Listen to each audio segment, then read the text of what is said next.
mas houve erros muito graves. Eu sei que a Marília estava correndo risco de vida. Prefiro não falar mais. Não, pode falar. Não se cale, não. Escreva o que você quiser. Deixa, filho, deixa ele, deixa. deixa. Não, caiu no chão, joga fora, é Cacá. Pega o outro, Pega aqui pega no o outro. prato. Cacá? É, pega aqui no prato, mais. Tenta. Vai? Sobe mais. É, mais. Testar. Posso? Não é nada. Tá gostoso? Tony. Tá gostoso? Entregou pros bandidos. Caiu? Deixa lá. Ele foi pra rua. Mamãe pega, mamãe pega. Ele voltou inteiro e ainda por cima. Se tentaram matar Come ele, que mais. Por que não mataram ele agora? Porque ele faz passar pra trilha, Del. Isso é verdade, doutor. Eu explico a nossa estratégia. O Tony é o cara que está ao nosso alcance. Através dele, podemos chegar a essa máfia que Não tem nada aí, filho. Pega o outro. Esse é o nosso objetivo. Pega mais. Vamos encontrar o Tony lá.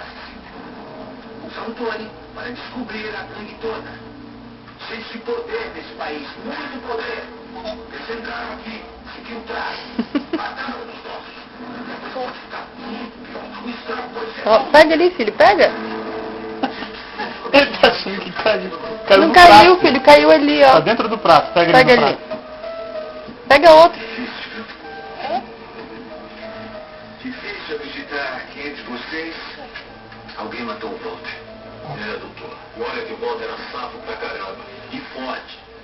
Foi mais um pra matar ele. Ou tem um infiltrado. Pega, come. Ou muitos. A gente vai pegar. De um jeito ou de outro. Mamãe. Mamãe. Juliano, Mamãe. se você estiver mentindo, onde? Ninguém Toma. Ah, vem, pega aqui. Pega aqui. Então pega, vem pegar, pega, come sozinho. Ó, tá aí. Ó, Eu tava morto. Não. Ele nem escapar. A mamãe. ele quer que você come. É pra mim comer? Muito bem. Eu vou confiar em você. Você vai me fazer Toma, um amor. trabalho muito Toma. importante. Tudo que eu quero é trabalhar com o senhor Conde. Eu gosto daqui, mas não vai ser aqui.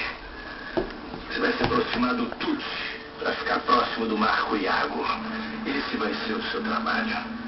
Um Judas, um infiltrado meu lá no quintal do Capo. Conde, se eles descobrirem que eu sou um traidor, trair, você já traiu o brasileiro. Foi por você que eu fiquei sabendo que o Tucci foi o responsável pela explosão do carro.